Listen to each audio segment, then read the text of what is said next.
So 31. Let's finish the song before we start class, okay? Do you know this song and the video game? Maybe I'm an old guy.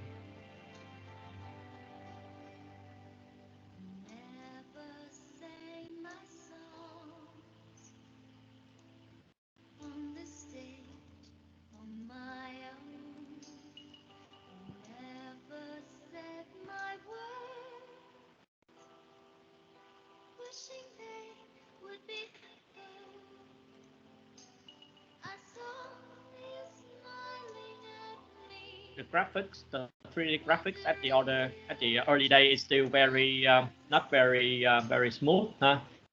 But they did quite a great job of rendering offline movies.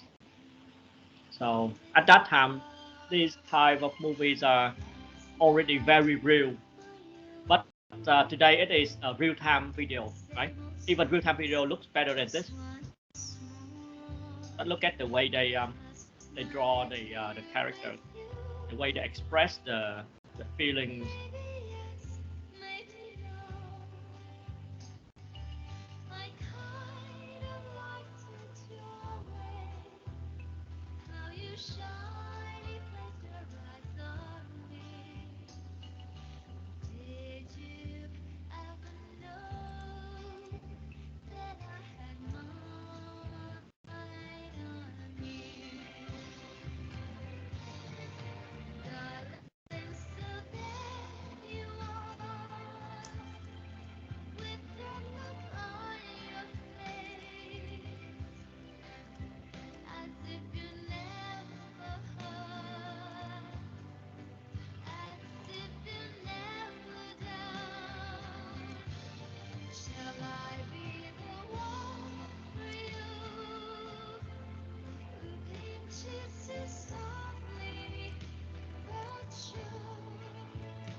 Okay, we have 33, 34. Great. Hopefully we can have about 40 to join.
hearing a very good music with me.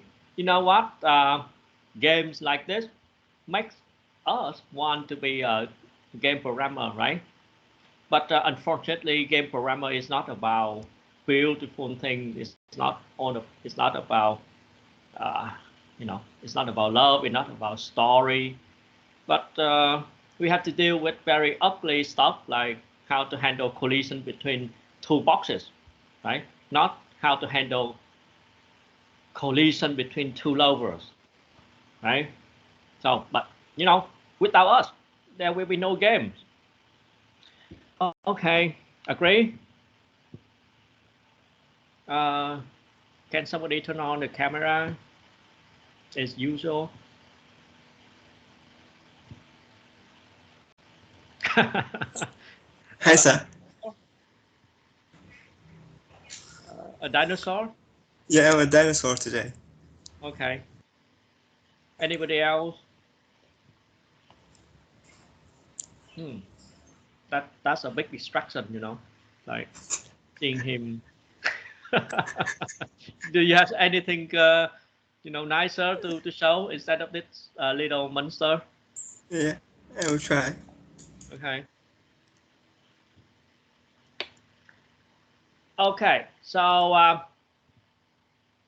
today we will learn about collision detection. Okay. So this is a big topic.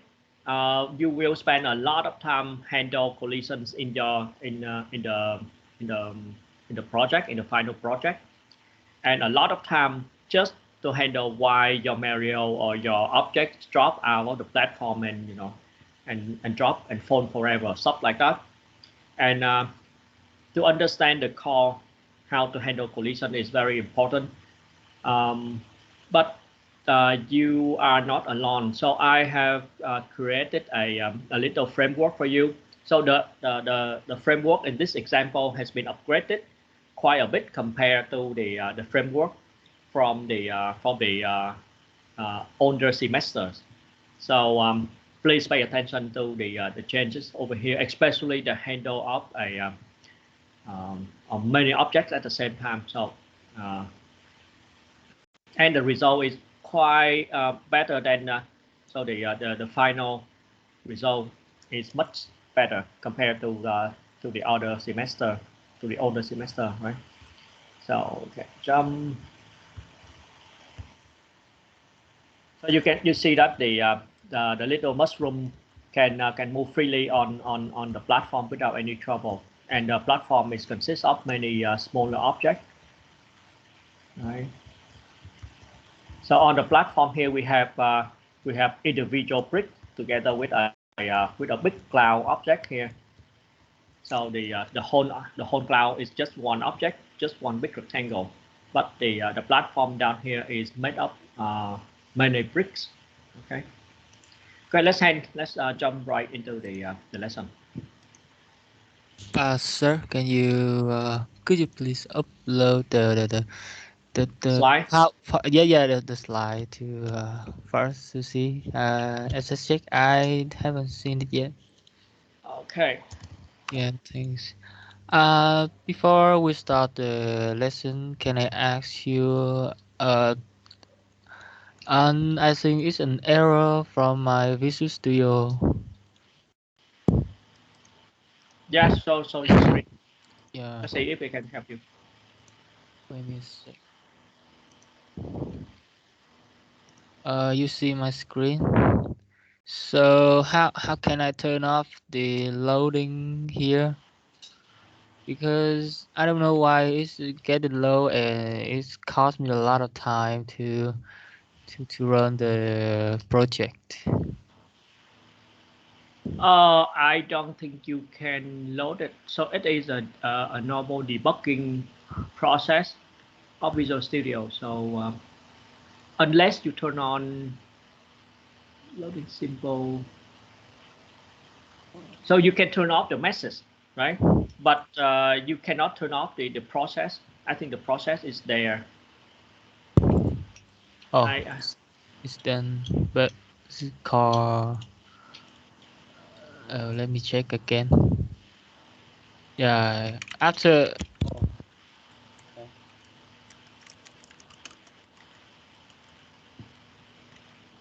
Oh, okay. Every time I try to rebuild some project, it's happened again like that. Yeah, Yeah, I yeah, don't know how. It's like it's have to load a lot of things from. yeah. You know, Yeah, because yeah. it has to load the DirectX stuff, and DirectX is not a a light library, so there Oh, is a quite a bunch of things underneath, right? oh, yeah. Okay, I get it. Thanks. Now, man, upgrade your computer. Just kidding. Uh, Yeah. Sometimes because just your computer are upgrade. Oh no, don't upgrade to Windows 11 these days. Okay, stick Oh, with all right. stick with Windows 10 because we don't know what happened with Windows 11. They might screw up with DirectX. Okay, so if you want to have a good semester with me, so stick to Windows 10. Okay. Okay, so let me share my screen again. I'm uploading the slide.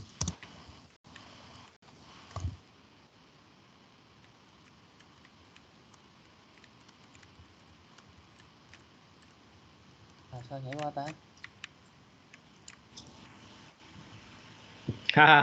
You don't know how to jump.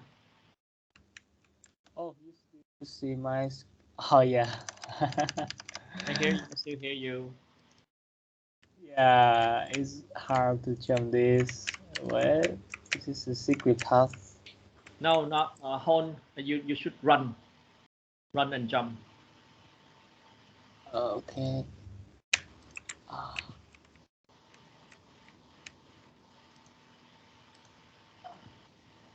Eh.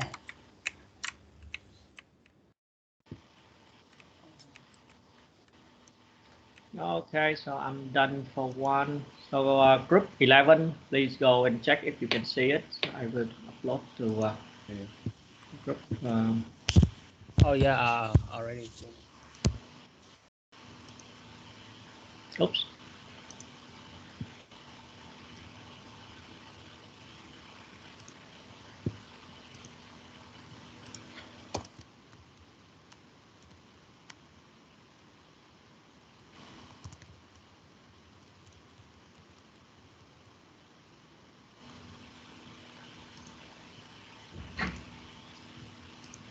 Mời sếp ăn nguyên dĩa hồng.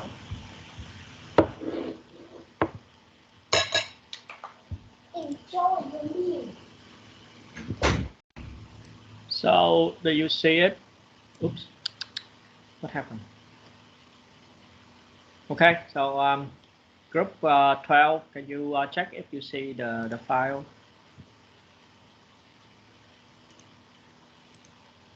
Now, first thing first, let's try to get the latest commit from GitHub to see if you can run it and you can see Mario jumping. Okay, before we move on, so there is a big question from one of you on. A big question is why my sprite is blur. Right? Do you see that? So if you run the this example, so you see this one is very blur, right? When we magnify the window, right? So how to solve the blurriness problem? Are you still with me, guys? Yeah, Can yeah. you show it again? Okay, the blurriness. Let me see.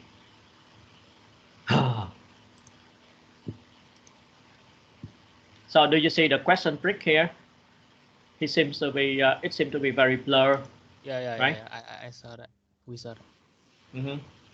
So but look at Mario. So he's not blur, right? So how should we solve the problem? Let's see if the keyboard step project has the same issue, right?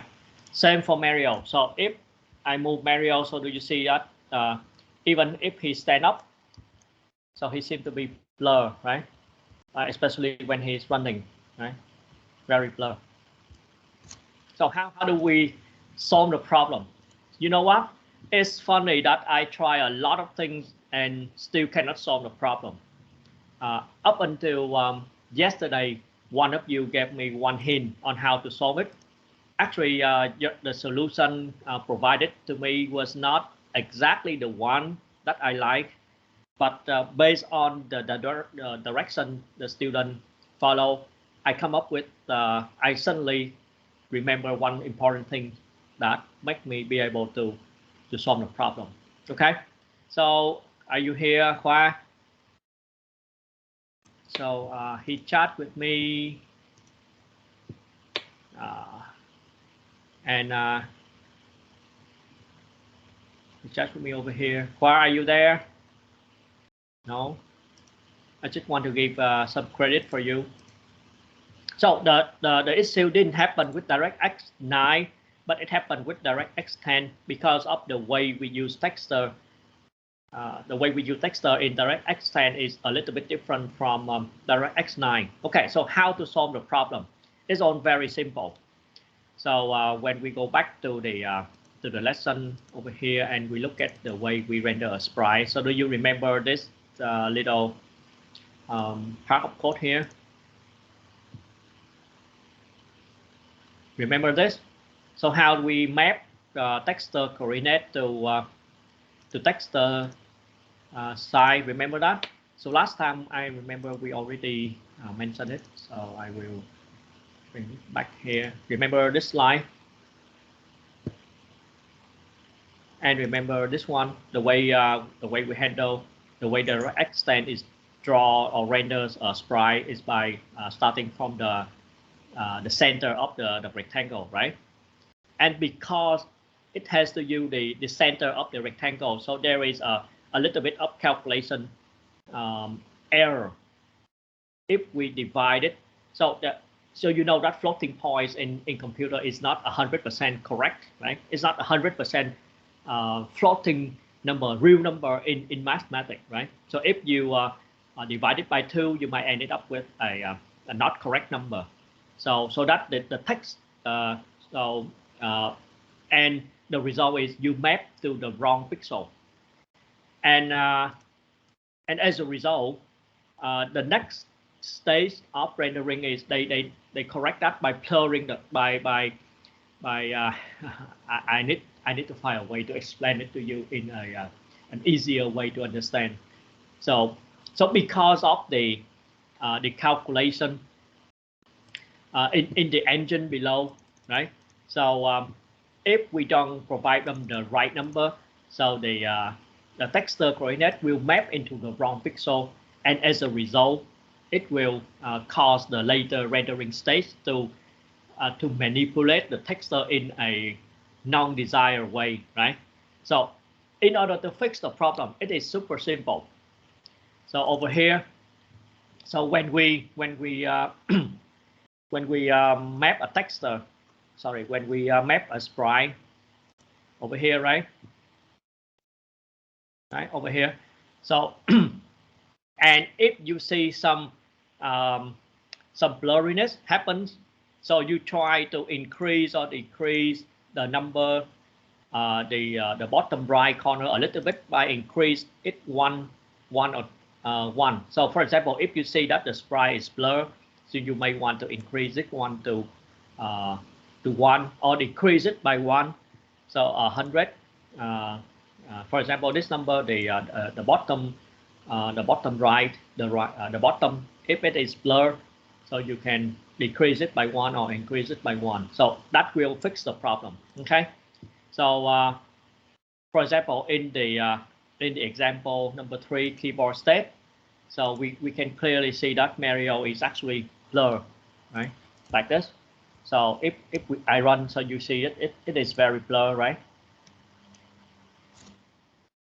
So but this guy is not blurred, right? And to fix that, so I just go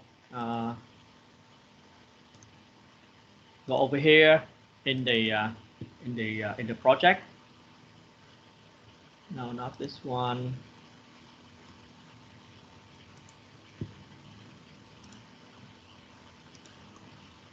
and I just fix the sprite coordinate, and that's it. So increase by 1, decrease by 1, and try 1 by 1 sprite, and the result will be Mario is completely not blur right now. So you can see, let me, so no, cannot. So you see that even if I run, so Mario is no longer blur, right? So, okay, so that's the first thing. So do you guys get me? And if we just change 1 pixel, and he will become blur. Let me show you. Okay, so this sprite is the idle sprite, right?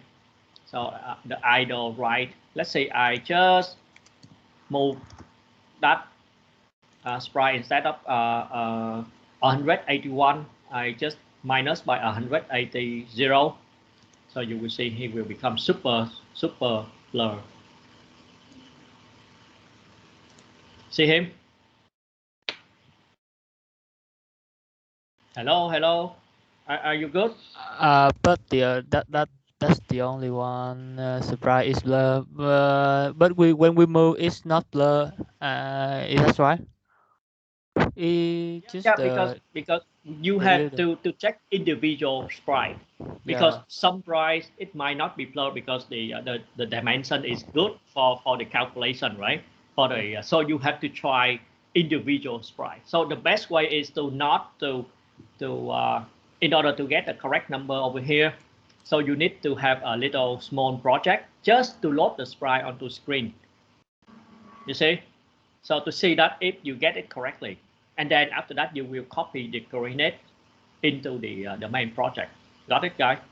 So don't try to put it immediately over here, otherwise it is very it takes time and a waste of time to do so.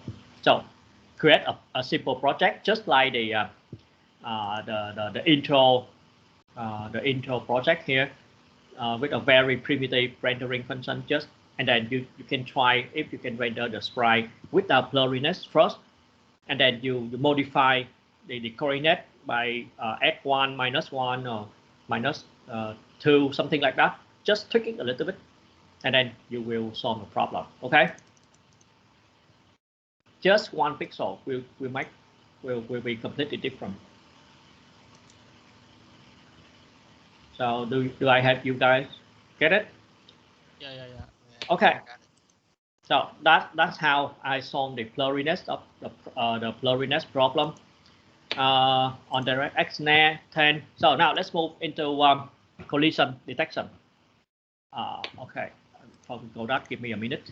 I have something to do here.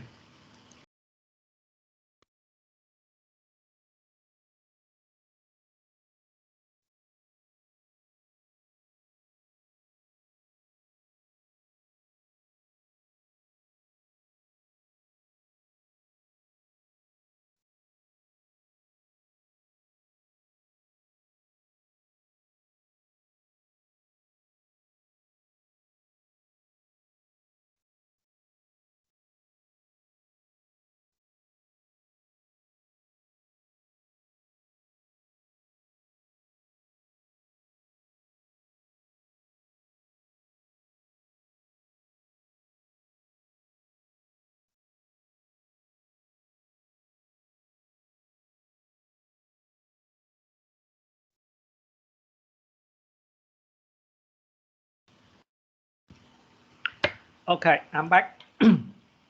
So now, before we're trying to solve the collision problem. So the first thing first is we need to simplify our problem. So if you run in our game, so you can see that objects seem to be very complicated. It seems to have a complicated shapes, right?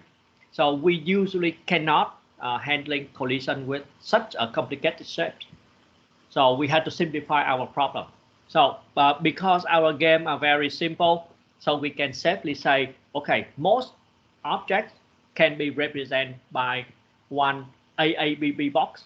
So AABB box is just a term for axis align bounding box. Just the rectangles with the edges parallel to the coordinate system. That's it. So just like this box, and this box, but this one is not an AABB because the edges of the box is not parallel to the coordinate system. Okay, so we can say most of the object in our simple game can be represented by one rectangle. We call it the bounding box. Okay, and then it just now our problem becomes to check whether one box is hitting another box or not, right?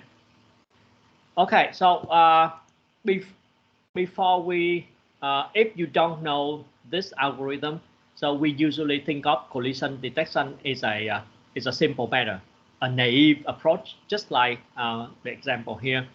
So we check at the current frame. So we check whether our object collide or overlap with another object, just like that, by checking whether the two bounding boxes of them, whether they are overlapped or not. So those are just simple calculation, right?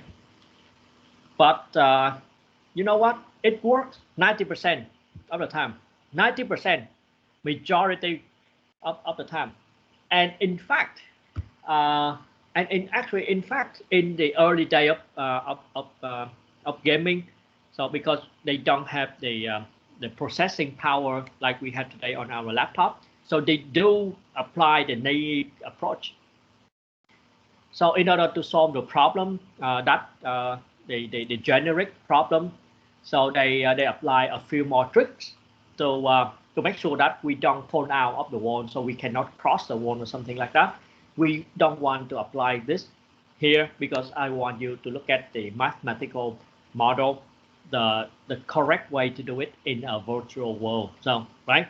So now what we are learning here is not what people did back then at the early day of gaming, at the NES system.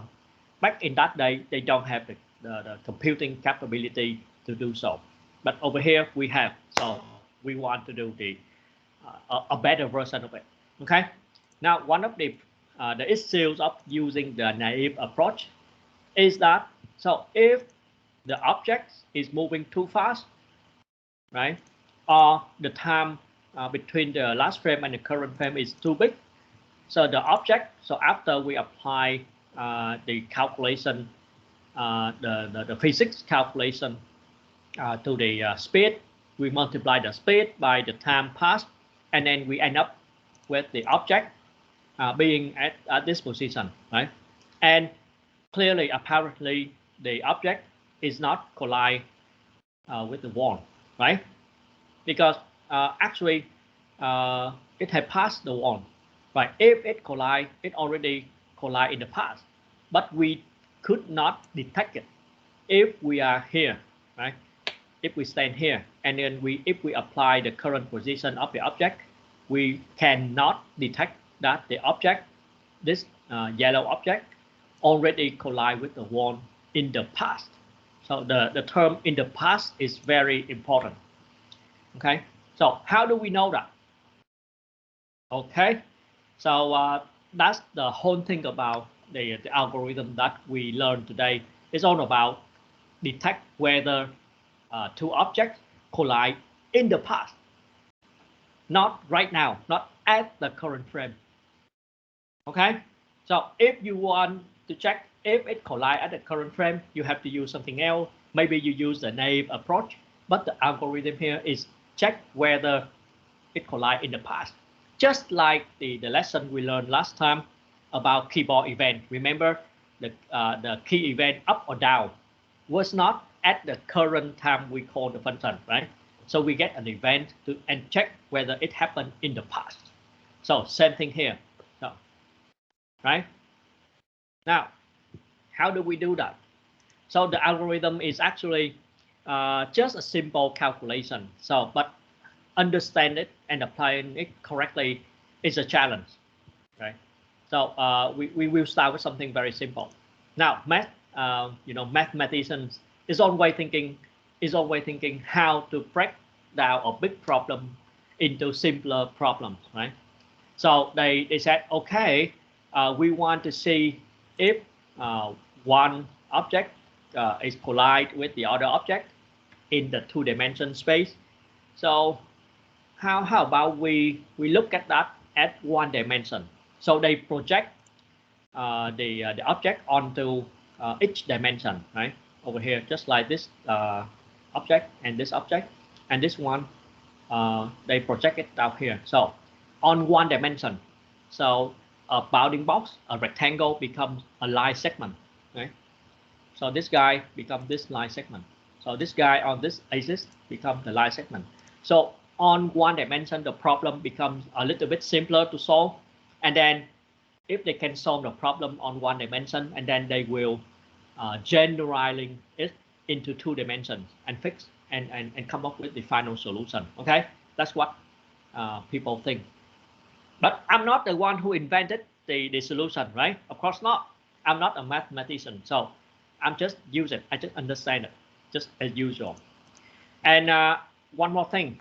So they don't want to mess around with the concept of two moving objects. And they said that, okay, so we only look at the problem of one moving object and one static object or one not moving object. So you might ask, why is that, right? So because our game actually consists of so many moving objects. And how can we solve just one moving object and one static object and it can solve the generic problem? So it is because by physics, so movement are relative, right? So you can always say one object is actually you can choose one object as the root, right? As a point of reference and make that one static. And all of the other objects, velocity will be modified based on will be modified to reflect that you chose an object to be the reference point. So, but now let's forget about all of that, physics complication. So let's just look at the problem as it is. So one static object and one moving object. So the static object is the green one. The moving is the yellow one. Now, on one dimension, so they become line segments. So simple, right? So now we have the M line segment, right? And the S line segment. S stands for static and M stands for moving, right? And we know that the object, every object has velocity, right? And if we multiply the velocity on each axis to the dt to the time to the delta time, which is the time between frames, so we will end up with the d vector. What is the d vector? You can think of d vector as the velocity vector as well, or d vector is the distance the object travel in the dt time, right? Or the distance the object moves in one frame, right? And remember, d is actually a vector because it can be negative or it can be positive. So for example, on one axis like this, so if d is positive, the object is moving from left to right, right? Or if d is negative, the m object is moved from right to left, right? So I will stop here. Anything you want to ask up until this point? Is that Vx the vector is a Vx? Is that right? No, d is actually this one. Let me open the code for you. Where is it? So Which mean if d is it's a left to right, it's a Vx. As I can see. so where is the no, let me go back to something very simple, because over here it's been hidden in a very many layer of things. So I want to get something simple here, right? Just like this one. So we have the this one.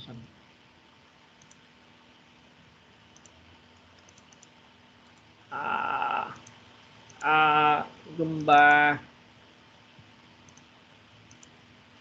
Oh, because we have to apply the process.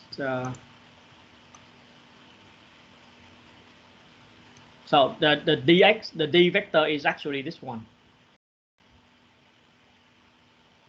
So do you see it on the screen here? It's just this formula. Oh, it's different from the Vx. Oh, so the Vx multiple to dt is to dx. Right. Okay. All right. I get it. But on each dimension. So if you look at this, so you project it onto individual dimension, right? So on x dimension, so it becomes dx. On y dimension, right? On the y axis, so it becomes dy, right? So as simple as that. So you can think of dx is a vector. It's also a vector because it has negative and it can be also positive, right? It's not a number. It's not just a distance, but in a way you can think of d is the actual distance m travels in one frame, right? Okay, so just definition, nothing really fancy here. So just the some definition. So collision using AABB algorithm is actually simple. So it's not, we don't have any loops here, just some simple calculation. Now, and some other definition as well. What the? Okay. And we define several some other vectors. I missed the error over here, but please understand it. It is also a vector, right? So I need to correct. Okay, I'm lazy. So we define the d entry vector. So what is it? So the d entry vector is the distance needed for m to start touching s. So let's assume that m is going to touch or to collide with s, right? So we move m over here along the line, right? And to this point, and then m touches s, and then it continue move, continue move, continue move, continue move, and then until it reaches this point. And at that time, we say that m exists from s, right? So that's just the term. So m start here, and then it moves here, move here, move here, and up until this point, it's enter or entries to s. That's just the term, okay? So we define the d vector here is the distance, right? It can be negative, right? So if s is standing, if m is actually here, so the distance is actually negative, right? But anyway, so d is the distance needed for m to start entering S. Anything hard to understand here? No. And the d exists is the distance that m needs to go so that it exists S. So the distance is here, right? Any question? Just definition. So again, just like d, so d entry and d exist, these two numbers can both be, can sometimes be positive and can sometimes be negative. So yeah, it's just a vector similar to d. Sir, I thought when the m touch the s, it can't pass through the s because s is a static object. It's like the wall. So that can we can just pass through the wall, or Of course, just you static. cannot pass because we don't want that logic, right? But this is math. So they say that in order to solve the problem, so you have to think like m is going to touch s and then travel inside s and then now exist s. It's just the way they think. But of course, we want that. So after we understand the algorithm, so it will help us to block m. So, but this is just to help to check whether M collide with S in the past. And how to handle the collision is a different story. Okay? That is just a definition. Okay. Okay, so nothing hard to understand over here, right? So I need to go very slow because you need to wrap your head around it. Even me, it takes me a while to actually understand how it works and how to implement this one. Now, one slide further. So another definition, okay? So they call, they use a, they define the number t, right? So again, number t here is also some sort of a vector, so it can be negative, right? Because why? Because t entry is actually we get d entry and then we divide by d, so we call it t axis, and then we say d is equal to d axis divided by d. So it's just a definition, a mathematical definition. But you know what? The t entry here is super important number. So in a way, that's somewhat similar to time. So if you know, so later on we will use the t entry numbers as the time to detect, to know exactly the position of the object where it is collided with the static object. Isn't that beautiful? By just simple division, right? But anyway, so that will be later. But for now, so they define that the T entry is D entry divided by D and D axis divided by D. Anything fancy here? No? No? Okay. So, and then we look at the current situation here. So, if M actually does not move that far, right? Which means, let's say it moves over here, just here. So which means the distance it travels is smaller than the necessary distance, than the distance needed for it to collide with S, right? Or in other words, so number D is smaller than the D entry, right? Is that right? So there will be no collision. Agree? So if M move just a little here, which means D, the distance it travels in one frame is actually smaller than the necessary and the needed distance to start colliding with S, which means there is no collision. Agree?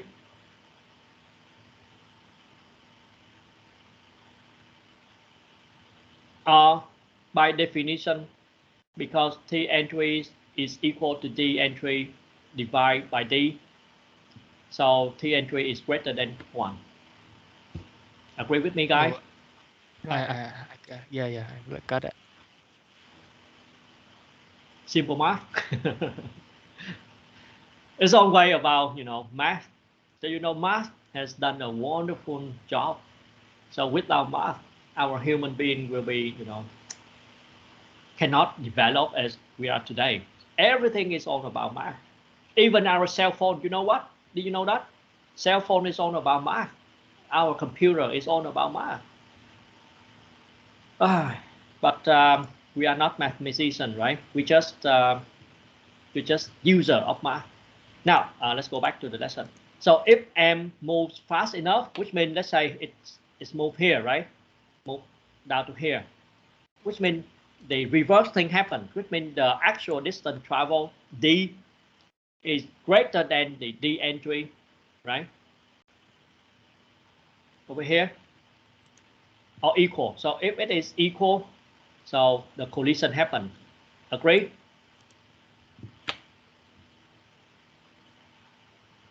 Or in other words, the T entry value is smaller or equal to 1.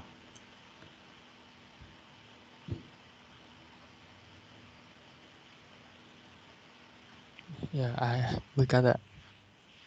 Which mean if we move equal or larger than the entry, we will got the collision. If we move slower than the entry, we will got no collision, which means the entry is little than one. Is that true? Yeah, sure. Yeah. Oops. Oh, in the full screen mode, you cannot see it. Try to make it bigger for you. Okay. Okay, now let's move to the new slide. Hopefully that nothing really hard to understand here. Stop me anytime, okay? Now, so, but is it enough like if we look at the formula here, so we say if t entry is greater than 0, then 1 is greater, not greater or equal, okay? So if t entry is greater than 1, no collision. And if t entry is smaller or equal to 1, we have a collision, right? But is it enough, or is it the actual formula to determine whether a collision happened or not? Maybe not, because we still have this special case. So right now, M is moving towards S, right? What happened if actually M is moving further away from S? So in other words, M is moving into opposite direction from S, which means collision will never happen, right? So how do we know that? So in this case, so M is moving away from S. So you can see that the D entry, right? So the D vector is pointing in one direction, and the D entry vector will point onto a different direction, right? Here. So you can see here, D vector is moving from right to left, from left to right, and the D entry is from right to left, right? So they are on opposite direction. So D is positive and D entry is negative, agree? Or in other words, so if we look back at the T entry formula, so D entry divided by D. So if D is positive and D entry is negative, or vice versa, D entry is negative and D is positive, or they are just opposite direction, which means T entry is smaller than 0, there will be no collision, right?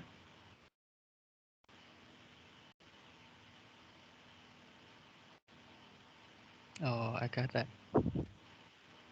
So, or in other words, if we combine the two conditions from here, the two formula from here with this one, so we can say, so if the value of T entry is greater than 0 and smaller or equal to 1, collision happen.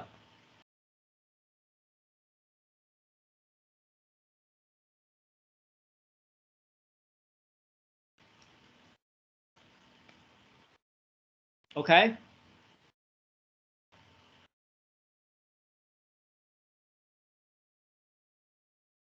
Can we move on?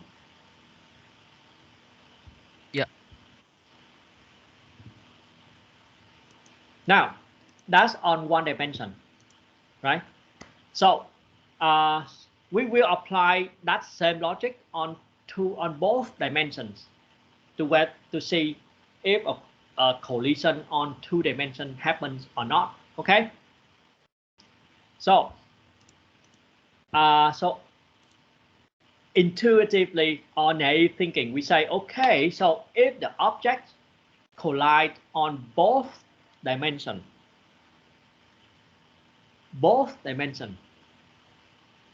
and then there might be some real collision on 2 dimensions. Do you feel so? So if on x-axis, it seems to collide, and on y-axis, it seems to collide by applying this formula that we have just learned. And it seems that in the 2 dimension, the real object seems to be collide, right? Partly true. Sometimes it collides and sometimes it don't. Interesting, huh? Okay, so let's see why. Okay, so but before we going into that one, so we need to define the collide time first. Okay.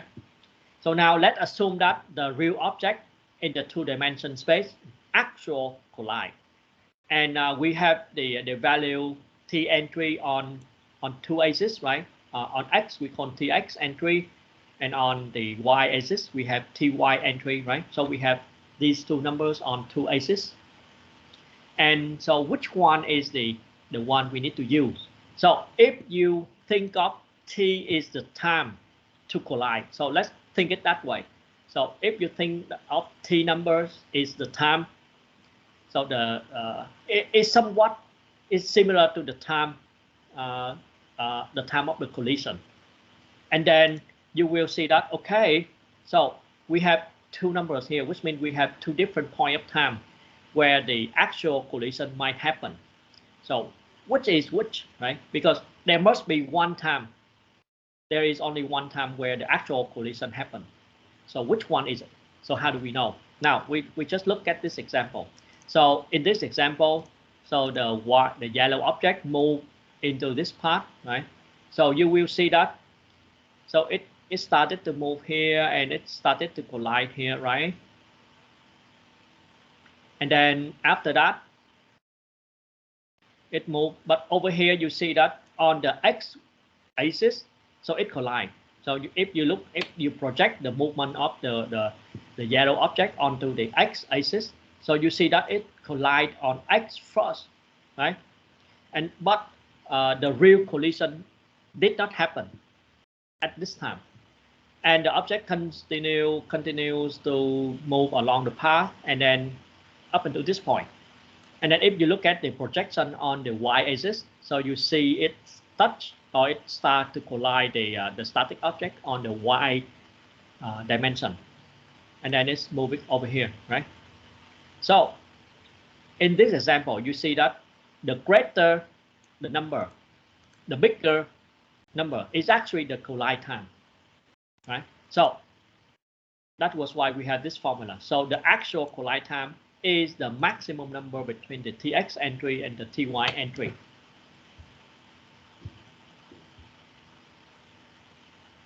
Hello? Do you get it? So the first condition for a real collision to happen is that we need to have both tx entry and ty entry on both axes to be within 0 and 1. And so which number is the number to determine the actual time of collision is the maximum number between those two.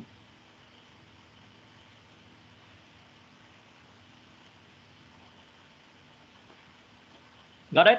I have a question. Why is this max and not min? I think it's Max means greater. So as I mentioned earlier, so if you look at this example I'm doing here, so now you look at the way the yellow object move, right? So it moved here first, right? It touched here. So it collide on x first, right? And then later on, it collide on y. But which position is the real position of collision? This one, right? Not this one. But this one happened later, which means the time is bigger. The number must be bigger. I get it.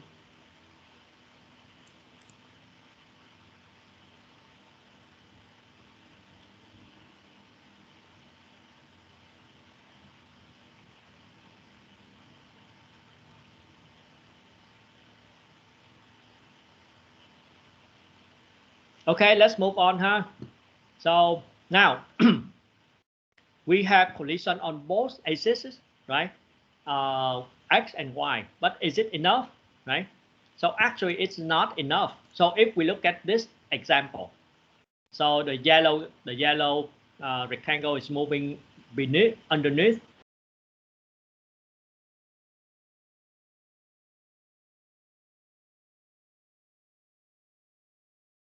And we will see that the T entry value and the T Tx entry and the Ty entry, they are both within 0 and 1, but the actual collision did not happen. So so why is it, right? Why is it? Why that is the case? So if we look at that very carefully, you see that there is a special event over here, right? So the object on the x-axis, so it enter into S, and then it exists S, and now it enter the S on the y-axis, and then it's continue to move on and it exists, right? So if you look at the three numbers, so here we see the Tx axis happen before the Ty entry, okay? So and that was the reason why the real collision did not happen, because the moving object already exists, the static object, in one dimension before it collided on another axis, okay? So we say, okay, so if we had Tx entry and Ty entry, they are both within 0 and 1, and if we don't have any exist event between them, whether it is Tx exist or Ty exist, so if we don't have any Tx exist between Tx entry and Ty entry, we can safely see that this will be a real collision. Are you with me? So now, how do we express it in mathematical formula? So how do we say we don't want to have any Tx exist between our Tx entry and Ty entry? So how we don't want any of them. So let's just sort these four numbers just like in one dimension, because they are just one single number, right? And you can see Tx entry here, Ty entry here, they are in reverse direction. So we want these two segments to be separated, right? Because if they are overlap like this, which means Tx axis or Ty axis will be inside Tx entry or Ty entry, right? So we want them to be separated, right? So how do we express it in math? So simple formula. So we just get the mean of the x-axis and Ty axis here. So which means the left edge here, and the max of the x entry and Ty entry, which means the right edge of the of this line segment, the y line segment here.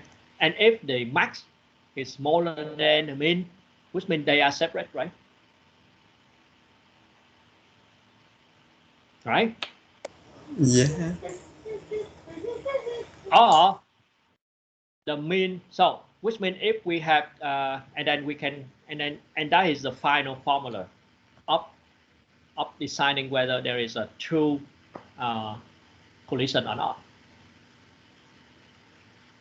So first of all, this one. So we need to have Tx entry and Ty entry on both axes to be from greater than 0 and smaller or equal to 1, and the T entry must be smaller than T axis. What is the T entry? The T entry is the real entry time, which is the maximum between Tx entry and Ty, and the T axis is the actual axis time, which means the minimum of Tx entry and Ty. Sorry, of the Tx axis and the Ty axis. Oh my gosh! So that's it. That's the formula to determine whether there was a collision happened in the past or not.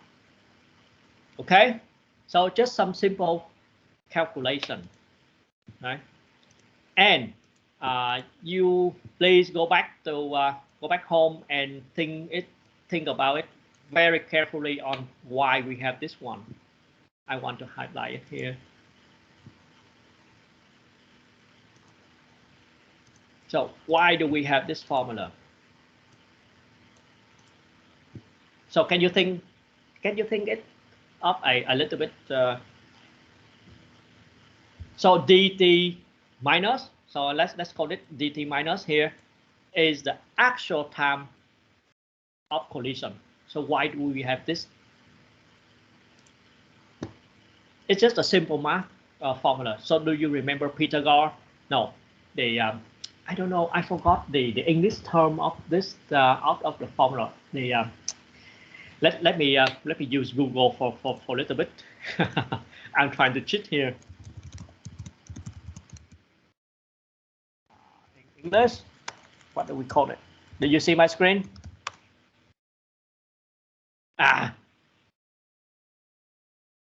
So if we apply this formula, right? So you will end up with this formula. Okay, but that is your own exercise. I want solve it for you. Okay. Now, can we move on from here, or you want to review a little bit?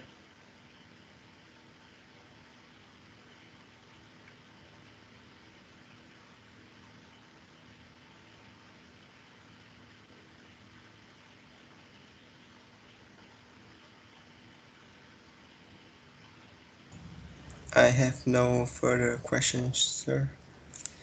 No further questions. Any other want to ask any question? So we are all good. Look at the cat. He's smiling. Hey, so is it in sync with your actual face, or the behavior is random? It is sync with my face. So if you are smiling and then the cat is smiling. Yeah, I can do this.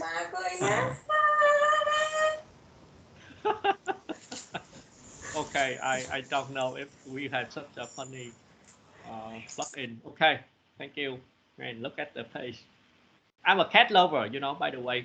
So now moving on. So sometimes we want to know which direction the collision happened, right? So for example, in Mario, we want to know if Mario is jumping on top of of an enemy, or if we run beneath of a brick. If we jump and then we break the brick, something like that. So we want to know the direction of the collision. So how to do it? It's just simple matter. So again, so to know where is the direction of the collision, so we just first of all we need to know on which axis the collision happened, right? So we already know. So which number is greater, which means the real collision event happened on that axis, right? On that axis. So if the x entry is greater than ty entries, which means the collision happened on the x-axis, or if that is not true, the collision happened in the y-axis, as on this example, right? Because ty as entry is greater than tx entry, right? Because it is here, so the collision event happened on the on the y axis, right? Now, so and then we already know that the collision happened on the y axis, so we just want to know whether it is up or down, right? Right? Simple. And how do we know it is up or down? We just use the direction. So if we are moving up, which means the collision must be down. There's no other way around, right? So we are moving up. So if we collide something, so it must be down. It must be this one. So that was what happened here. So we are moving up, which means our dy entry must be greater than 0, because the coordinate system here is pointing upward, right? So we move into this direction, which means we are the value is positive. So if we are moving down here, so the dy entry will be negative, because we are moving in the opposite direction of the axis of the axis, right, of the coordinate system. Okay, good. So there are only 4 cases, right? So up, down, left, and right. So the logic is simple. So first, we need to know on which axis the collision happened by just looking at the Tx entry or Ty entry. And then on each axis, we just look at the direction of the movement. So if we are moving from left to right, the collision must be from right to left or reverse. Okay, guys, is it clear?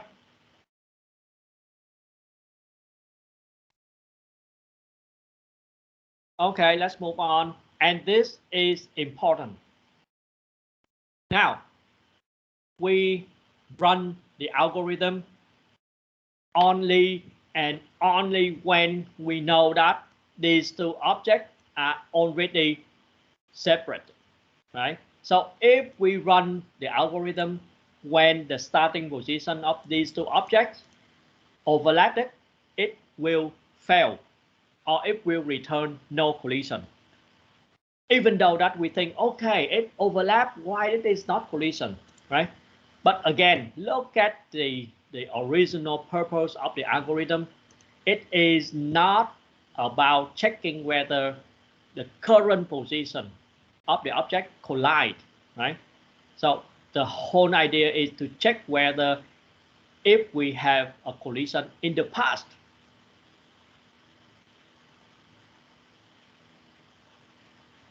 Hello? Hello, hello, did you get it? So if in the previous frame, so these two objects already collide, so it will return no collision. Okay, so we will make sure that will not happen. Okay, so make sure that these two objects are separate.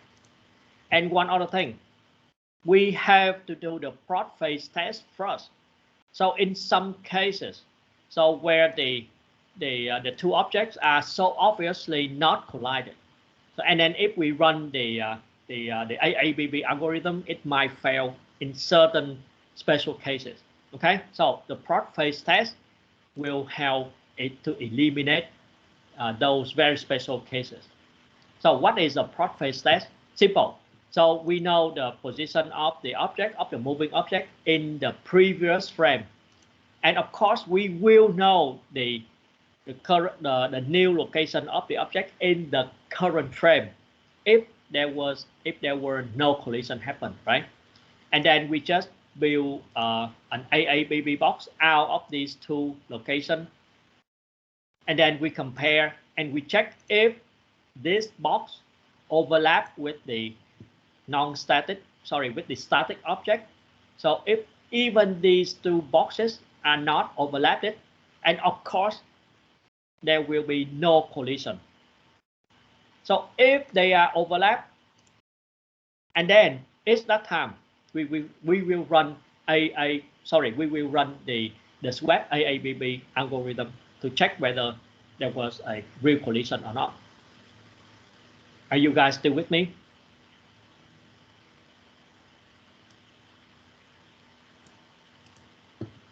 Before running the real SWAP AABB algorithm, we run the plot phase test first. Okay. So how to do the plot phase test? So we build an AABB box around the position of the last frame and the position of this frame. If these two boxes are not overlapped, so we immediately can conclude that there was no collision. And if these two boxes overlap, we will run the real SWAP AABB algorithm. Okay, so but very fortunate for you, I actually already implemented for you, so you don't have to do the hard work. Okay. So here is the implementation of that function, very similar to what you to what we have learned today. So very similar, familiar variable name like dx entry, dx axis, dx entry, and the t and the nx and the ny. for the you know for the collision direction. And I already implement the broad face test for you right here. So read the code by yourself and see how it works.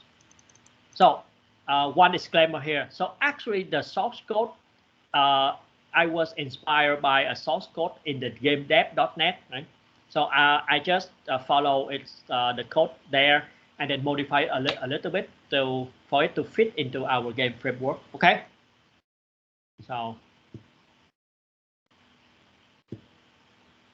it is very similar. So same thing happened, just a few if, right? So you see the formula tx entry tx axis equal max and mean, right? Something like that.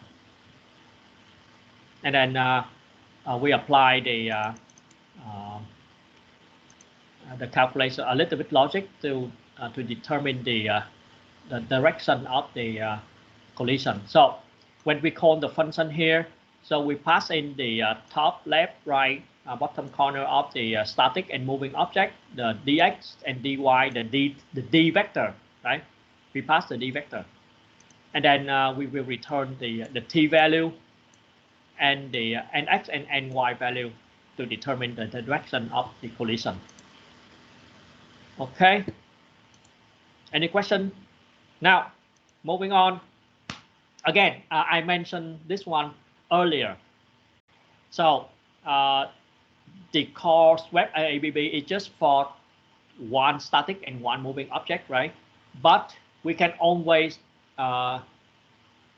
get back to that simple scenario with two moving objects by choose one object to be the reference object and make that object static and apply this very simple formula on the moving object.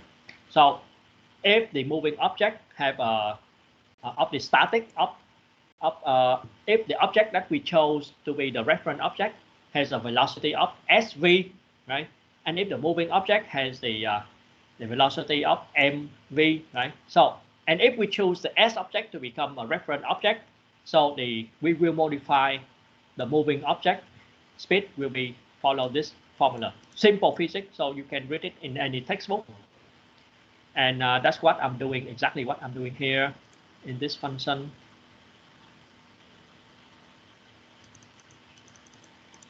Okay, so we have two static objects. So we get the speed of the moving object, we get the speed of the static object, right? And then we just apply the formula here. So we get the moving, we minus to the static. That's it. And then we call the original swap AABB box. Sorry, the swap AABB algorithm for one moving and one static object. Okay, so that's the logic. Super simple. Okay, I will stop here for a break, and then you guys read the slide, look at the source code, and think about it a little bit before we moving into into the framework, and then into how to deal with the platform gravity stuff and how to dealing with handling collision with so many objects at a time. Okay,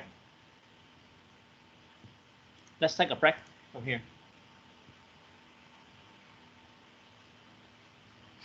Look at the cat face. You make my day, Anh. Great, thank you. I will stop here for a while. See you back in 3 p.m.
Okay, I'm back.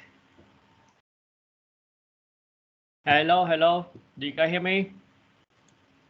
A So, dragon listen for music. so when I ask about the normal vector, it confusing me. I don't get it. This one. Yes, can I share my screen for?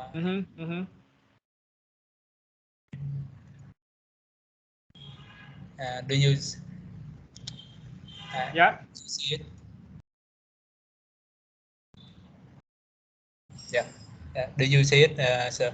Yeah, I see it. So for the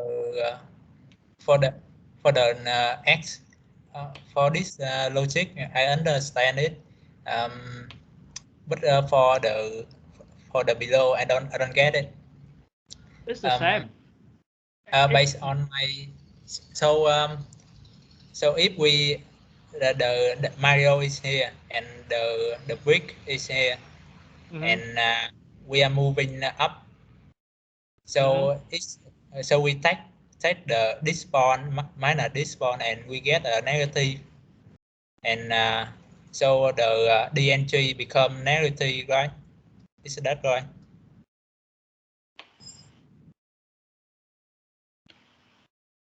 Hold on. You are saying dy entry is negative? Yes, No, because in this direction, dy entry is still a positive because it will move into this in the same direction.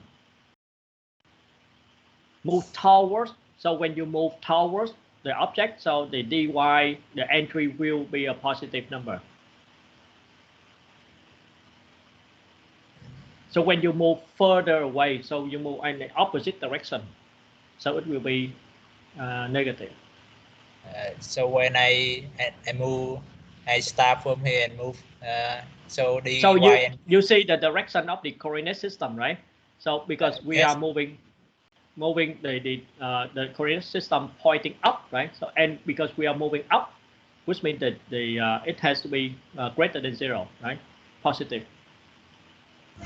But the coordinate system star the y is upside down, right? No, Because but in my example, it is pointing up. Same. So it doesn't matter. So the same logic apply whenever the coordinate system is pointing up or down. So as long as you are moving on to the same direction as the pointing up direction, so it is positive.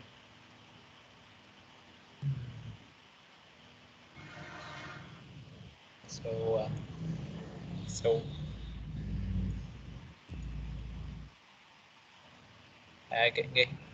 okay, give me a minute.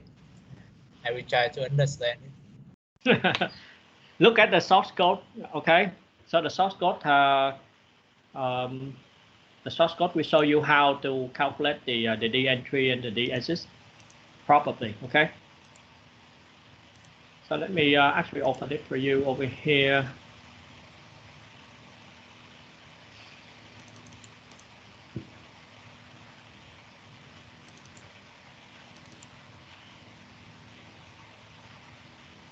So you can see that the direction of moving, right? So if we are moving from left to right, so we get the right, we get the left, the static left, right? We minus to the right. But if we are moving on the opposite direction, right? We are moving from right to left. If we are on the x-axis, so the x entry is actually reversed. So it will have the different what do we call it? It will be negative as well.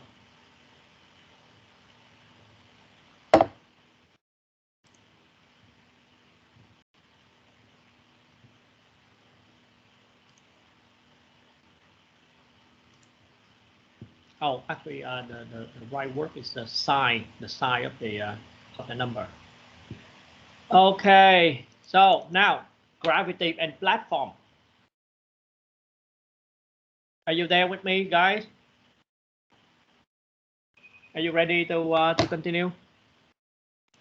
Do you see my screen? Yeah, I'm ready. Yeah.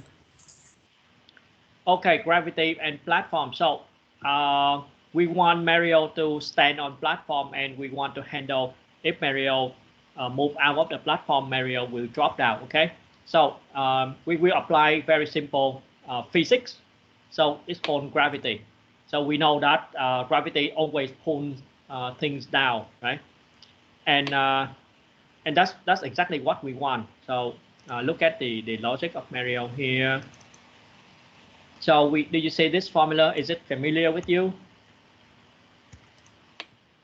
So for every frame, we calculate the new velocity, and on the x-axis, on the y, on the x-axis and the y-axis by multiply the dt with the acceleration, right? And for Mario, I believe that we assign the where is it? We assign the gravity vector on y-axis to make sure that it always pull down Mario. Okay.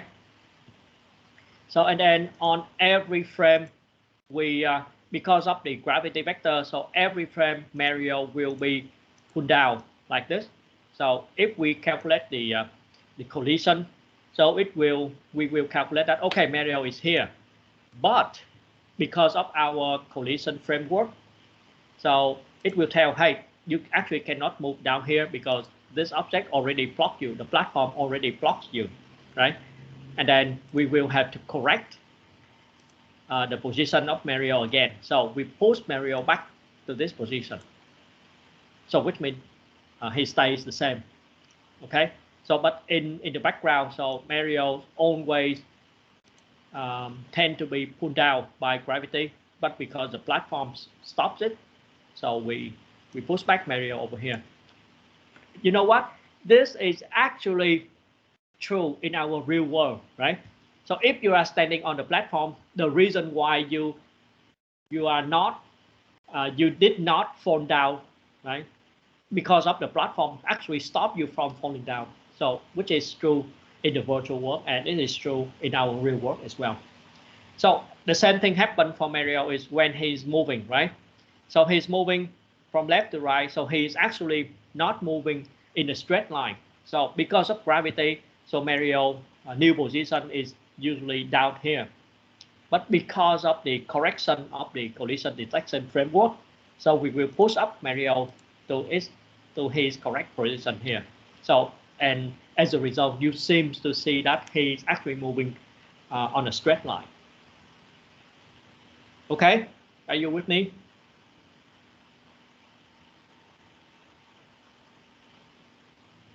Hello? Anything hard to understand here, guys? Can you repeat again? I don't know.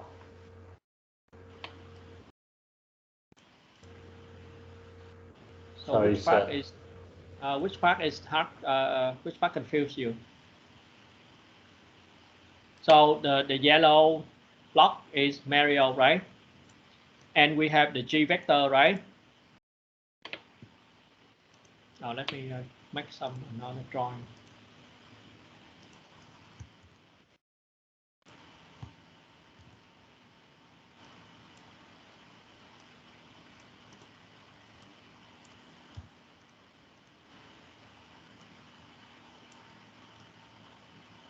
So if Mario is here, so in the air, so and then we apply the gravity vector on him, so he will eventually falling down, right? Right. So I will go very slowly. So please, Cường, if you confused, so you need to confirm which one where you lost. Okay. Yeah. Is it true that if we apply the G vector, Mario will fall down, right? Yeah. Yeah. So if Mario is standing on a platform, what happened? So the G vector is still here. The G vector is still here, right? It still pull Mario down.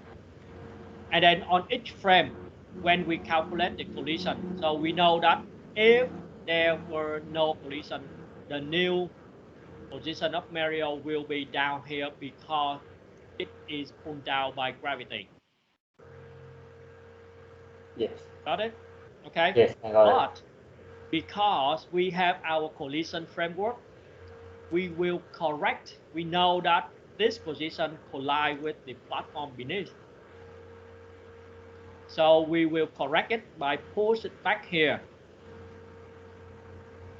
Yes. And then you seem to see that he's standing on the platform. Yes. I know. Okay, so Yeah. that's when he's staying at the same place. So the same thing applies when he's moving from left to right, right? So Yeah. at the surface, you seem that he moved on a straight line, but in the background, Mario is pulled down. Is still pulled down by gravity like this, like by this one. So he's not actually here. He is actually pulled down here. The new position of him every frame seems to be here because of gravity. If there were no collision, but because we know that he collide with the platform, so we correct his position over here. Yes. We push him up again. So the end result is that he's still moving. He's still standing and moving on the platform. Okay. Yes. Yes. Okay. So, I know. Thank you, okay, sir. So that's what that's the logic. So here you see that the framework says Mario always have gravity, right? And over here, so we there is another logic here which we don't really care, and then we have a flat to indicate that Mario is not on the platform. So how do we know that Mario is on the platform? We know Mario is on the platform if we detect a collision with an object which say it is a platform. Are you there with me? So how do we know Mario is on a platform? We know when Mario collide with an object, right? And that object say that it is a platform. So by looking at this, so the framework will fire an event on collision with, okay, with an object. So and then we say, okay, so if Mario is colliding with an object and the normal vector is pointing up, which means here, so when we collide, the normal vector is pointing up.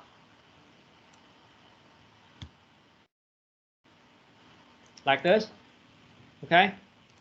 And then the object is a platform. So we have a virtual function telling that whether an object is a platform blocks everything. So if it's blocking, virtual function returns true, which means we are blocked by an object from the from top. So we jump on top of a platform, and then we know that we are hitting a platform. And when we hit a platform, we set the velocity to 0, and then we set the platform is true. Okay.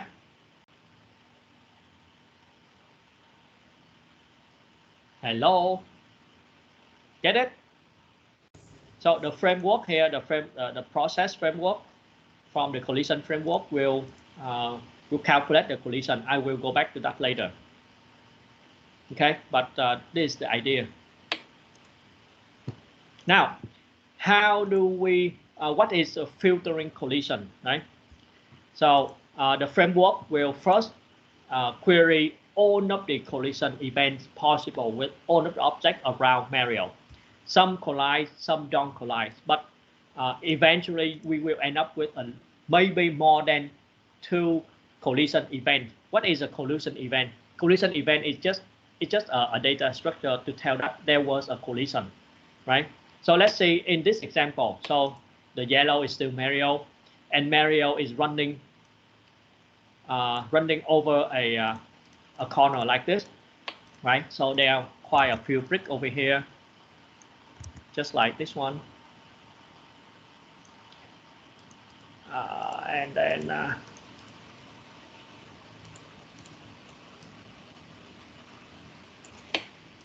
and if we look at the if we calculate the velocity of Mario, so both on y and x axis, and then the new position of Mario without collision will be like this, and we know that it will collide with this object and this object, right? And if Mario is moving very fast, so if this object is actually here, so we might even collide with this one and this one and this one as well. So 5 objects in total if Mario is moving fast enough. So how do we know which object we need to process or which one we need to ignore? Okay, so that is the whole idea of filtering collision. So let's go over the framework to see how it works.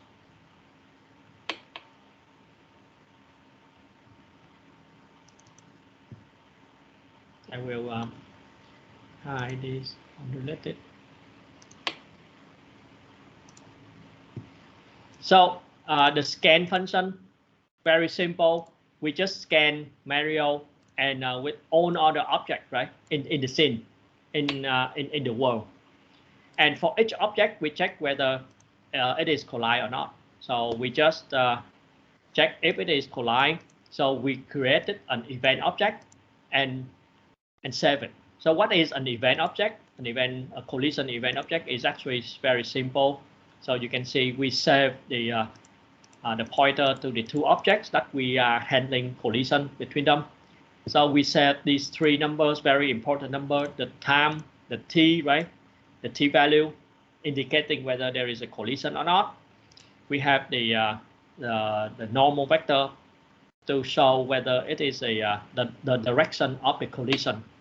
And we have a few more members, which I don't want to say. I don't want to tell the detail right now. But we mostly pay attention to these 3 numbers. Okay. So these 3 numbers save the collision event. Okay.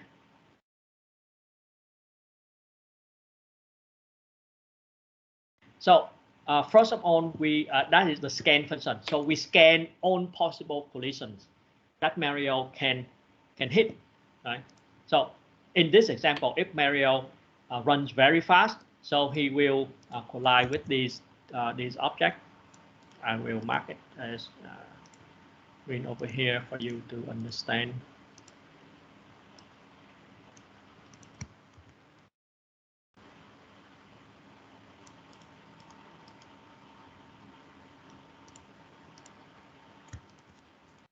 So in this example, so if Mario moving like this, so it will hit 1, 2, 3, and 4. Okay, 4 objects in total. Now the next thing is we need to filter. We need to select which object we want to process, right? So we want to say, hey, because we collide a lot, but what is the real object which Mario collide? For example, in this one, so obviously we don't want to process collision with these 2 objects, right? Because it obviously these 2 objects obviously blocks Mario first already, right? So why we would want to process? So that was why we need to filter. We need to select. The filtering function is for selecting the object to process. Okay. So so how to filter? Very simple. So because we know for each collision event we have the t parameters. T is the time, right? T is the time of collision. So we just say, hey, by our simple logic, we select the object with the lowest t value, with the smallest t value, because the smallest t values, which means the collision happen earliest, right? Soonest. So, and then if the collision happen after that, we don't care. We just throw it away. Get it? So that was why here you see the logic is pretty simple. Basically, I just get the mean collision event on x axis, on x and on y. Right. So on x axis, I save 1, and on Y axis I save 1, and after that I return it to I return the pointer to the collision event on the X axis and on the Y axis. For example, on this one, so I will return this one and this one, right? So it collide on X first and then on Y later. To be correct, actually to be correct, so in this position it will be like this.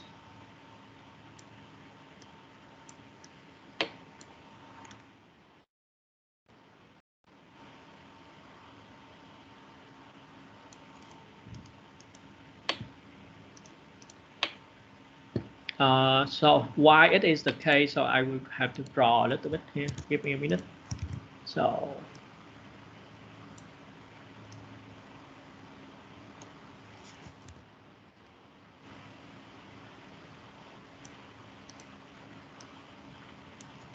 do you see why we have that many collision, right? So if that is the case, so that will collide this one as well.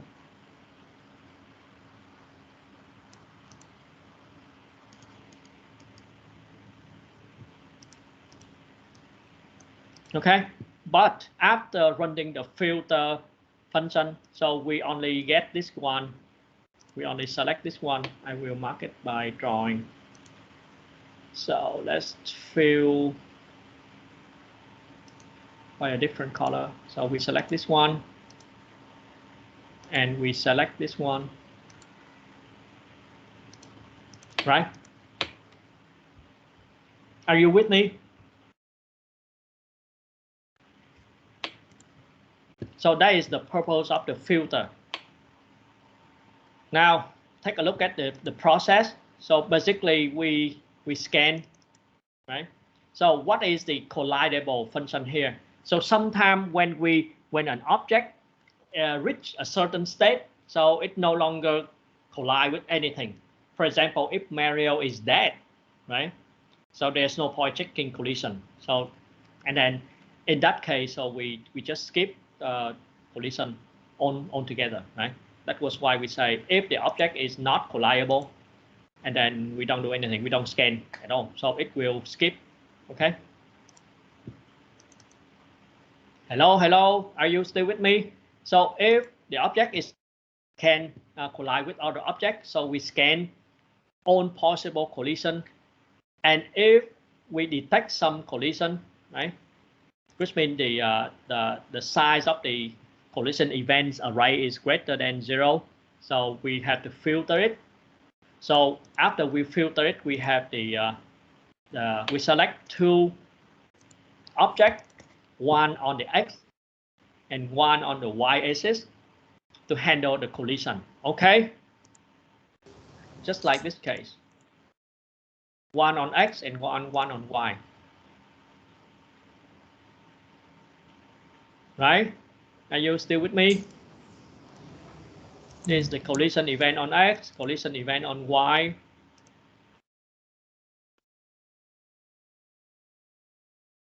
So, and then, so actually the logic here is complicated to solve a very special cases, but I just want to say after we select the 2 objects that we collide with here on X and Y, so we say, okay, because these two bricks will block Mario. So we simply apply the formula to push Mario back, one on X and one on Y. And that's pretty much the core logic, right?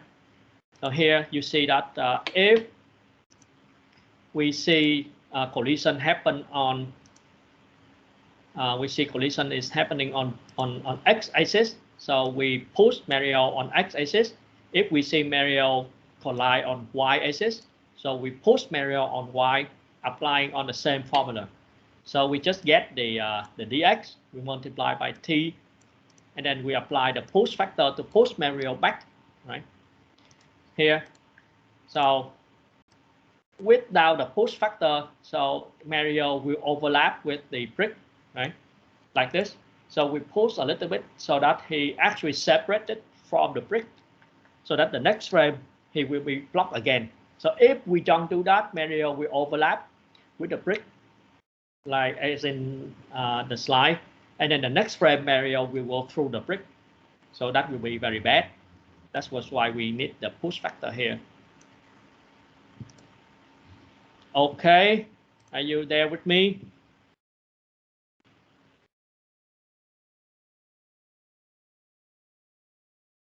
Hello? Yeah. I'm still. Are you sure? Yeah. Okay, I'm surprised. Are you sure, guys? Hello? How many of you are still with me? Raise your hand. I mean, still with me means you seems to understand what I'm saying. I have 3 hands, 4, 5, 6.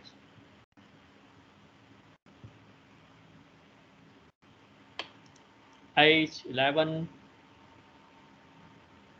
Okay, so if you don't get anything, stop me, ask me, okay? So you seem to get it. Okay, thank you guys. So lower your hand, please.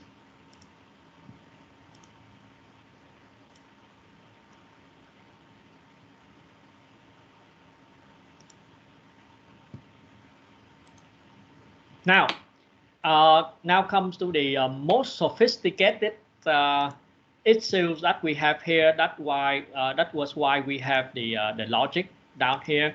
So this is a very complicated logic to handle a special case. So what is a special case here? I will duplicate the slide here to explain it to you guys.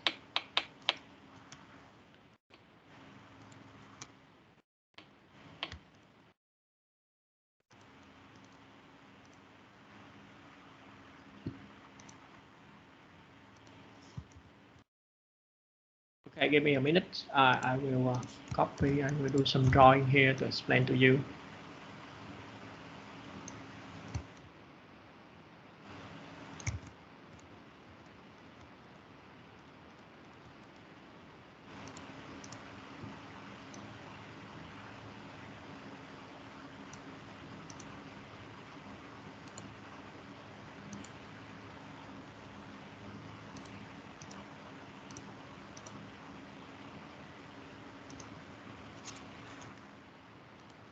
Oops.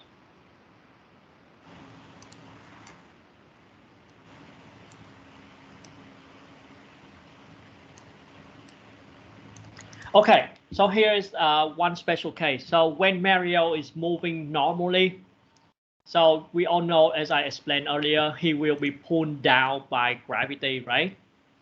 And then he keep moving on from left to right or from right to left.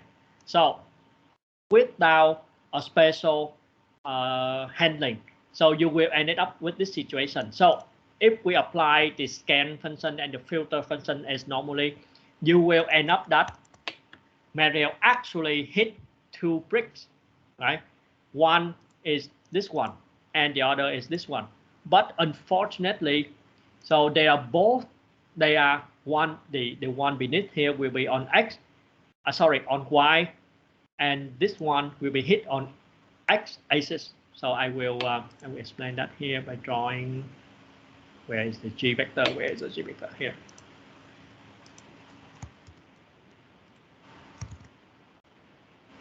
Here.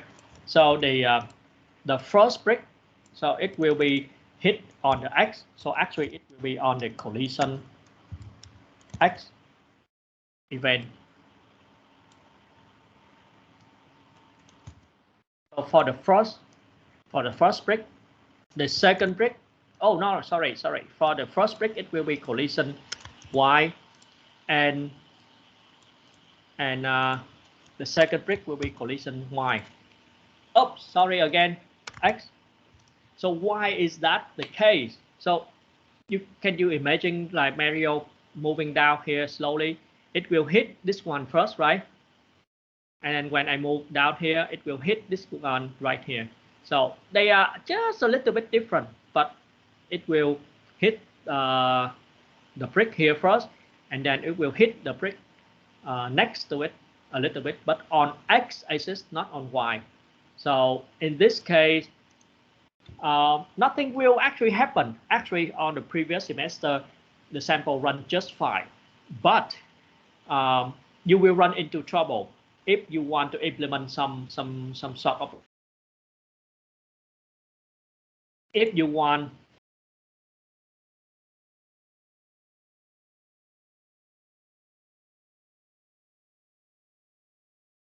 something on X, it will change direction, right? So if Goomba is moving from right here, it hits this block, this brick, and then it will go bounce back and move from here to here, right?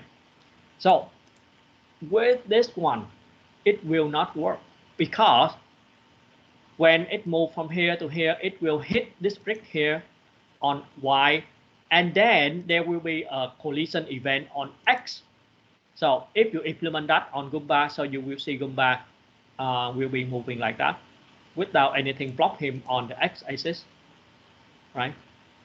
Are you still with me here, guys? Sir, can you say again? We just don't hear you. When you say the last semester or something. So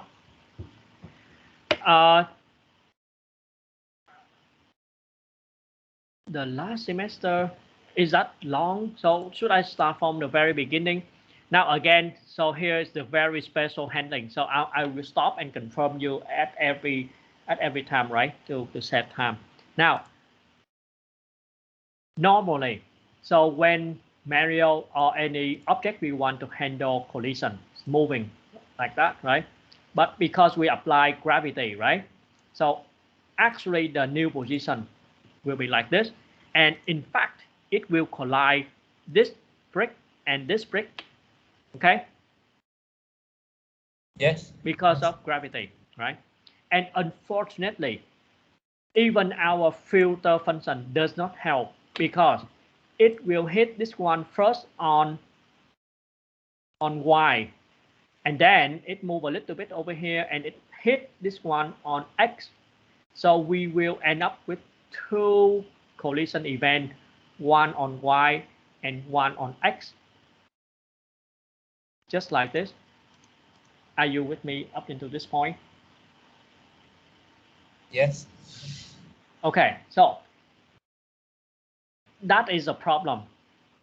Why?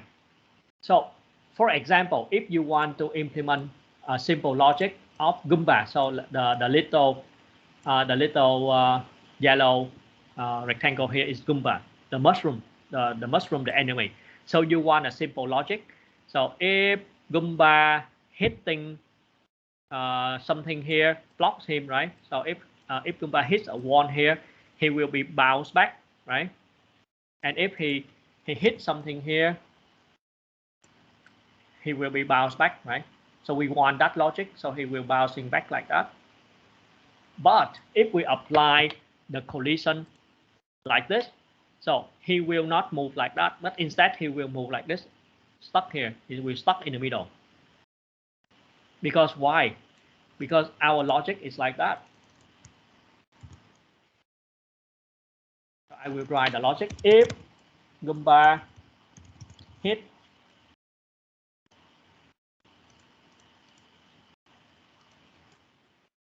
by anything on X, so reverse direction.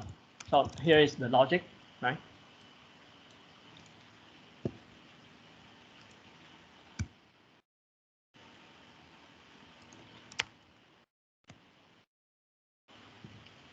So do you see the problem? Yes. So how to solve the problem? So actually, how do we eliminate this event? So we don't want Mario to have actually two collision events, one on Y and one on X. Actually, there is actually just one event, the Y collision event, right? So this collision event is wrong. So we need to eliminate that. So how do we know that? So, right?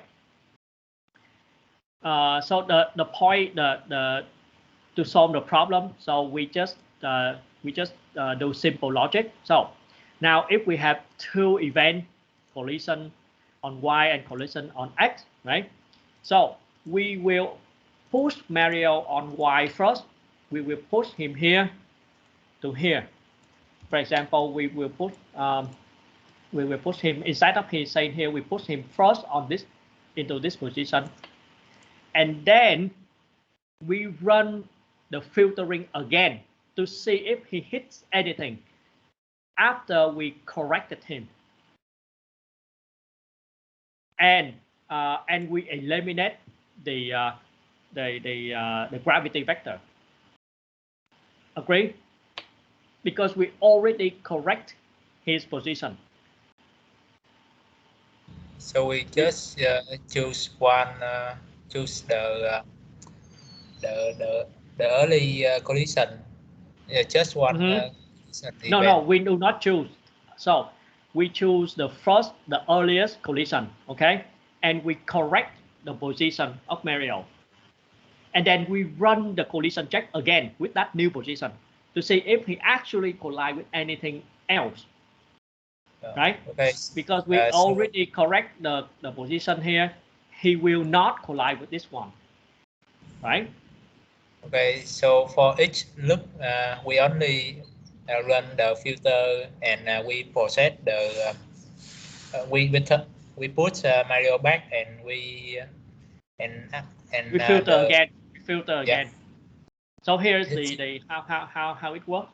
Right now we have so we have both collision, right? We have collision on X and we have collision on Y, right? So we check if we collide on Y first, right? So which means in this case we collision on Y, and then we push Mario on Y, right? And then we correct his position, right? And then we apply, we push back his new position, and then we filter the whole things again to see if we actually collide on X or not. So if he actually collide on X, so that's fine. So which means we are in this case. So he's at the corner, right? So and then if we figure out that no, there is no collision on X, so we just allow him to move normally. So for each object, we run the filter 2 times. So that's right. That's right. Yeah. They run the filter 2 times. The first time is we run the filter to get the collision event on X and Y, and then we double check that if one of the collision event is actually true or not, right? But we get the earliest collision event and we correct Mario position or the object position, and then we filter again with the new position. And if it turns out that is a real collision, and then that's it. So we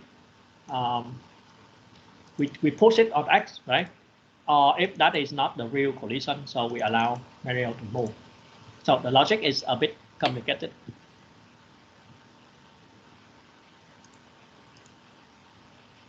Hello. Get it, guys? So that was why here we can apply the logic of Goomba moving from left to right like this. So he bounced, right? So without that logic, Goomba will just stuck, right? Stuck with the row of bricks.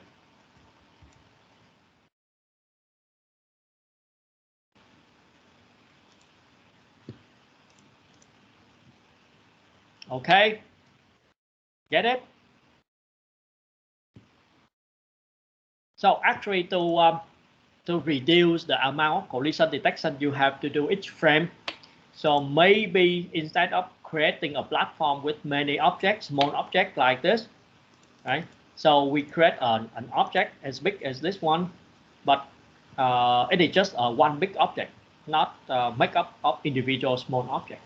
So in the sample, I create a sample object for you, which is the cloud.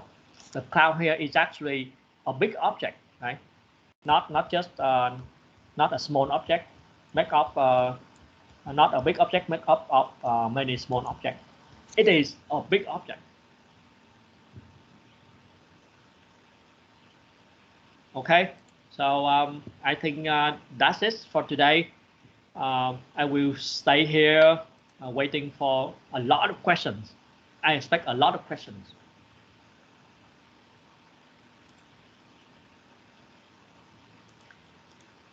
Who's still with me? Raise your hand. Who doesn't have any questions?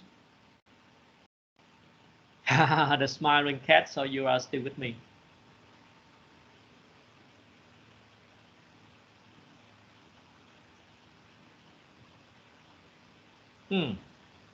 Only a few raising hands. How about the others? So if you confused at any point, you can ask now.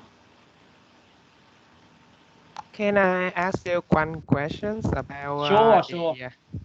I want to ask about T entry and T exit again. Okay. T So, entry and T exit here. yes.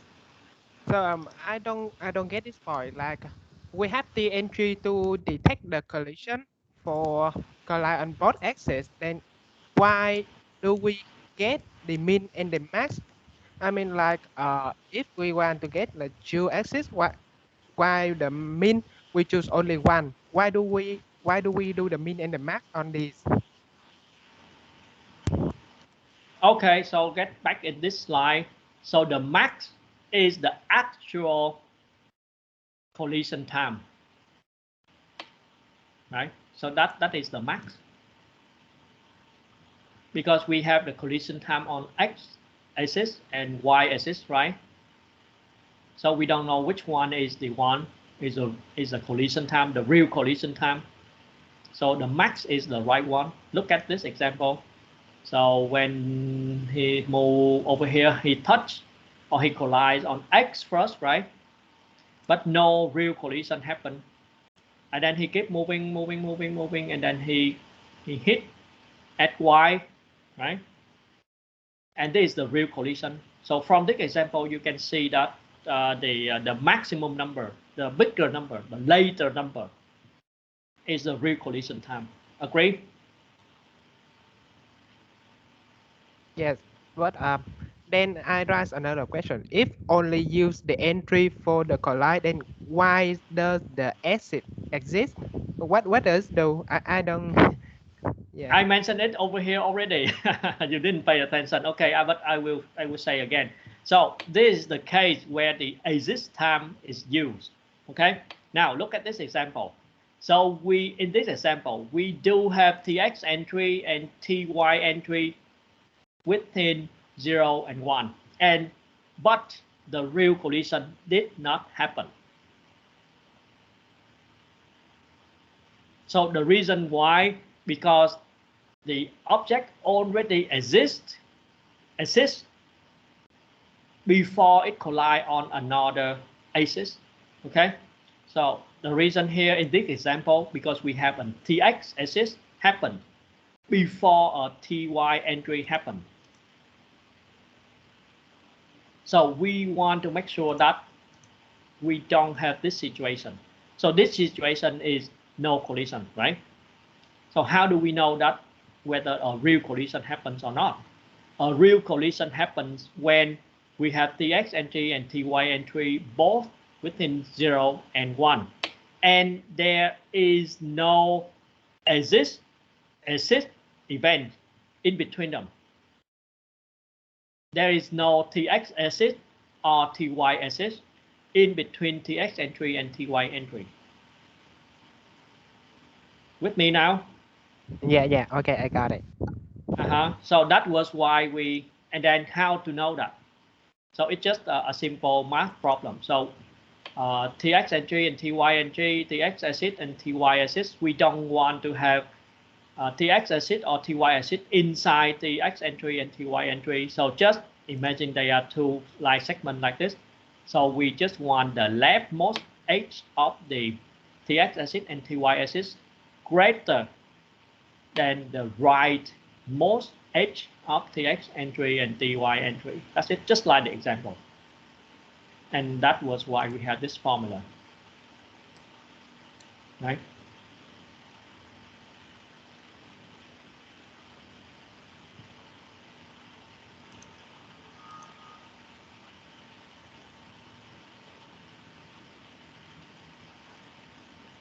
Hello. Okay, are you good, guys? Are you good, man?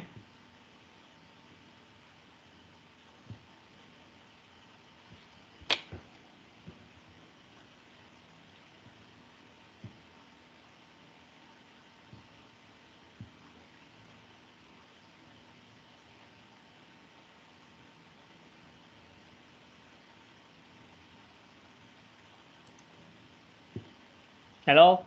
Okay. So if you don't have any question, we will stop today. Okay. Okay. Counting down from 5, 5, 4, 3, 2, 1. Okay, I think you don't have any further questions. So hopefully you get everything. So, but I don't think you will get everything. Okay, so please get the sample code, trying to put a few more objects onto it and see how the collision framework works. So in this example, I already provide you a much better framework for you to deal with the blocking and non-blocking objects. So if you look at that, so we see that we have the coins object as well, right? So which is a non-blocking object. And then we have blocking object like brick, the cloud, and even the Goomba is not a blocking object, right? So make sure that you try with the framework, okay? And maybe you have more questions in the next class. Okay, I think that's it for today. Unless you have any other question, I will call it a day. Okay, see you later. See you next week. Bye-bye, Goodbye, guys. sir. Bye-bye. Goodbye. Bye, sir. See you later.